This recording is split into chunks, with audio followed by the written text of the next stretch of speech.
Staff nurse کے ذریعے زچگی ڈیلیوری، معصوم کی موت۔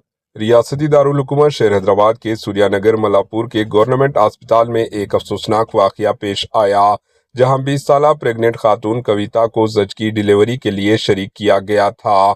پین شروع ہونے پر ڈاکٹروں نے مبینہ طور پر لاپرواہی کا مظاہرہ کرتے ہوئے ڈیلیوری کا عمل اسٹاف نرس سے کروایا۔ زچگی ڈیلیوری کے بعد معصوم کی حالت بگڑ گئی، جس کے بعد ماں اور بچے کو گاندھی اسپتال منتقل کیا گیا، تاہم گاندھی اسپتال کے ڈاکٹروں نے تصدیق کی کہ بچہ پہلے ہی دم توڑ چکا تھا۔ معصوم کی موت پر لاحقین نے ڈاکٹروں پر غفلت کا الزام عائد کرتے ہوئے اسپتال کے سامنے پروٹیسٹ کیا اور انصاف کا مطالبہ کیا۔ Bureau report, AHN news.